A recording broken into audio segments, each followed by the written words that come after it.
সঙ্গীতশিল্পী ও television অনুষ্ঠান নির্মাতা হাসান আবিদুর রেজা জুয়েল চিরনিদ্রায় শায়িত হলেন। রাজধানীর বনানী কবরস্থানে ৩০ জুলাই বাদ মাগরিব সমাহিত করা হয় তাকে। সহকর্মী, বন্ধু, স্বজনরা তাকে জানান অশ্রুসিক্ত বিদায়। হাসান আবিদুর রেজা জুয়েল ৩০ জুলাই বেলা ১১টা ৫৩ মিনিটে রাজধানীর একটি বেসরকারি হাসপাতালে চিকিৎসাধীন অবস্থায় শেষ নিঃশ্বাস ত্যাগ করেন। জুয়েলের বয়স হয়েছিল ৫৬ বছর। তিনি স্ত্রী ও এক কন্যা সন্তান রেখে গেছেন। তার মৃত্যুতে শোক নেমে আসে দেশের সঙ্গীতাঙ্গনে। গভীর শোক প্রকাশ করেছেন তার সহকর্মীরা। তারা জানিয়েছেন, জুয়েলের অভাব পূরণ হবার নয়। জুয়েল ভাই আমাদের বড় ভাই, জুয়েল ভাই আমাদের বন্ধু, জুয়েল ভাই আমার একটা অনেক বড় পথ প্রদর্শক, জুয়েল ভাই আমার মেন্টরদের একজন, আমি সবসময় সেটা বলি। এবং আমি আজকে তার সব কিছু আমি কৃতিত্ব দিই জুয়েল ভাইকে।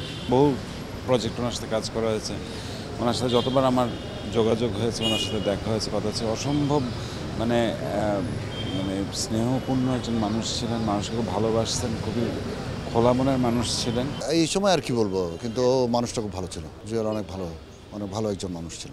ও গান গাইতো, ও নির্মাতা, ওটার বাদেও জুয়েল মানুষ হিসেবে অনেক ভালো ছিল। প্রত্যেক শিল্পীর জীবনে সংগ্রাম থাকে, কিন্তু জুয়েল ও আমার কাজিন সৎভাবে স্ট্রাগল করে একটা শিল্পীর বেড়ে ওঠা, এইটা আমি আমার এই ৫৫ বছরের জীবনে জুয়েলের মতো করে কাউকে দেখিনি।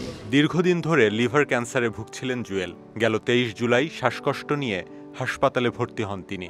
অবস্থার অবনতি হলে তাকে নেওয়া হয় লাইফ সাপোর্টে। গেল ২ দিন অবস্থার উন্নতির কথাই জানাচ্ছিলেন চিকিৎসকরা, কিন্তু ৩০ জুলাই এলো দুঃসংবাদ। ৯০ দশকে ব্যতিক্রমী কণ্ঠ নিয়ে শ্রোতাদের সামনে হাজির হন হাসান আবিদুর রেজা জুয়েল।